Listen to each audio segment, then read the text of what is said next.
Assalamualaikum warahmatullahi wabarakatuh. Selamat pagi para pejuang cuan. Gimana kabar kalian di pagi hari ini? Semoga kalian dalam keadaan sehat semua ya, dan saya doakan sukses semua tentunya buat kalian. Amin. Mantap jiwa ya.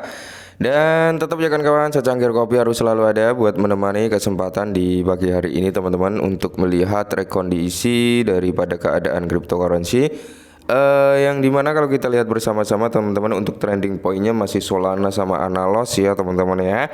Dan kalau kita lihat bersama-sama di sini untuk keadaan Bitcoin dan altcoin teman-teman, pagi hari ini keadaannya kurang baik ya, karena dalam kondisi merah merona-rona teman-teman ya.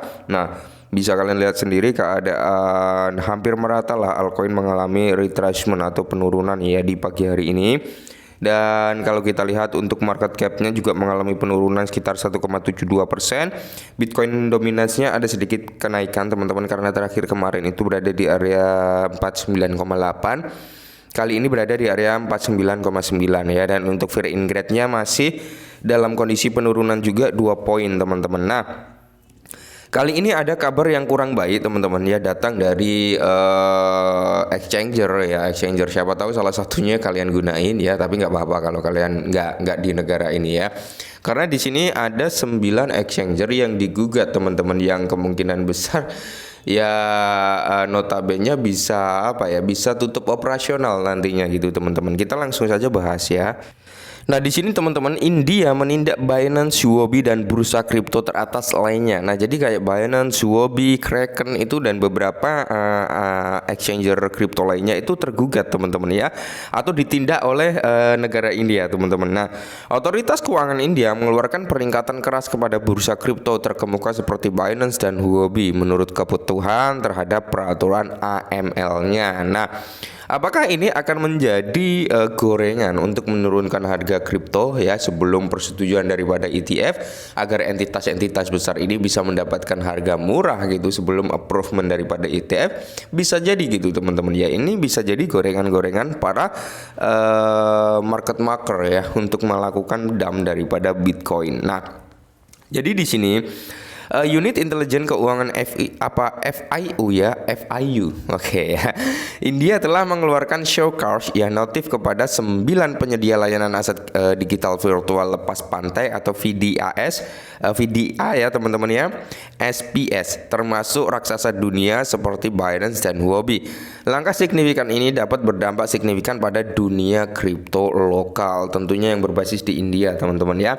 Jadi tindakan ini merupakan bagian dari penegakan kerangka APU PPT di India yang diperlukan atau yang diperluas ke FDA ya, SP pada bulan Maret 2023. 9 entitas yang ditargetkan yang beroperasi dengan basis pengguna yang signifikan di India telah beroperasi tanpa mendaftar sebagaimana diamanatkan oleh UU PML. Nah, 9 bursa teratas ini teman-teman ya, ini menurut negara India itu belum mendaftarkan dirinya oleh UU PML, alias dia beroperasi secara ilegal di negara India, kurang lebih seperti itu. Makanya di sini kalau nggak mau mengikuti persyaratan yang ada di India, ya tidak menutup kemungkinan nih dia akan tutup operasional di India gitu teman-teman ya.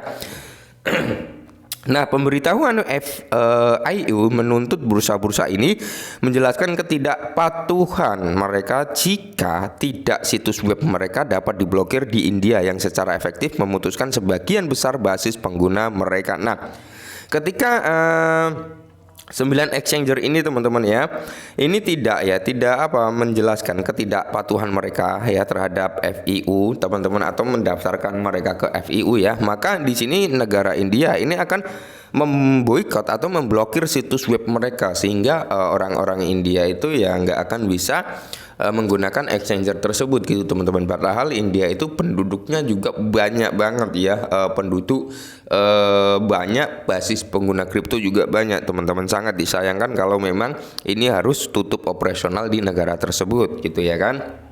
Nah, Di sini teman-teman ya, kemungkinan besar ya kan, karena hal seperti ini itu datang ketika memang ada momentum-momentum penting ya kan, yang dimana notabene hal tersebut adalah hal yang ditunggu-tunggu oleh komunitas kripto, yaitu tentang Bitcoin ETF spot ya, yang notabene tinggal beberapa hari lagi sih kita akan mendapatkan pengumuman daripada ETF spot tersebut. Nah, sikap India yang terus berkembang, hubungan India dengan mata uang kripto berjalan seperti roller coaster yang ditandai dengan perubahan kebijakan dan ketidakpastian peraturan. Negara ini sebelumnya mempertimbangkan larangan langsung terhadap mata uang kripto, terutama ketika Reserve Bank of India atau RBI melarang bank berurusan dengan bisnis kripto pada tahun 2018. Larangan ini kemudian dibatalkan oleh Mahkamah Agung pada tahun 2020 yang menyebabkan periode ambiguitas peraturan ya. Peraturannya memang bolak-balik gitu teman-teman ya. Namun perkembangan terkini pada KTT G20 di mana India menekankan ataupun kripto menekankan pergerakan menuju pendekatan yang lebih berbeda. Negara ini sekarang sedang mengerjakan 5 poin kerangka legislatif kripto yang dipengaruhi oleh rekomendasi dari IMF dan FSB. Kerangka kerja ini menunjukkan masa depan di mana platform kripto India dapat beroperasi berdasarkan pedoman yang serupa dengan pedoman untuk dealer resmi gitu teman-teman. Intinya ya mereka bisa ke-9 platform pertukaran ini bisa beroperasi kembali di India ketika mereka mendaftarkan dirinya di atau mematuhi peraturan AML-nya gitu teman-teman ya. Karena menurut negara India ini 9 exchanger ini teman-teman itu nggak mematuhi peraturan yang ada alias beroperasi di India itu secara ilegal. Tapi kalau kita mengacu pada peraturan-peraturan yang ada di India memang ambigu ya, sedikit-sedikit begini nanti sedikit-sedikit berubah ya, nanti dilarang nanti boleh ya mau gimana gitu loh ya sebenarnya. Ranah ini mau dibawa kemana gitu. Kalau kita berbicara pajak yang ada di India ini cukup amazing, cukup tinggi teman-teman untuk sekelas kripto ya, pajaknya tinggi teman-teman ya. Dan semoga saja teman-teman ini nggak digoreng lagi oleh banyak pihak gitu teman-teman. Dalam artian ya, apakah ini memang tujuan daripada market maker ya kan atau paus untuk mendapatkan harga kripto terutama Bitcoin ini biar lebih murah ya kan? Ya tidak menutup kemungkinan seperti itu. Kenapa seperti itu? Karena gini teman-teman, ketika 9 exchanger ini tutup operasional di India teman-teman, otomatis kan itu akan ada announcement ya kan dari platform tersebut agar orang-orang yang berbasis di India segera menarik aset mereka dari platform tersebut gitu. Nah, ketika orang-orang India ini panic selling, mereka narik ya kan, entah mereka ngejual dalam dijadikan uang fiat gitu, otomatis kan harga akan turun kecuali mereka memindahkan aset mereka ke exchange lain. Nah, itu mungkin nggak akan berdampak. Tapi kalau sampai terjadi penjualan dengan jumlah yang cukup besar dari orang-orang India lalu ditarik ke rekening mereka, ya otomatis di sini akan berdampak terhadap harga. Dan semoga saja dalam beberapa hari ke depan ya teman-teman ya, ini udah ada titik terang, amin. Oke, mungkin ini dulu, semoga bermanfaat dan salam cuan.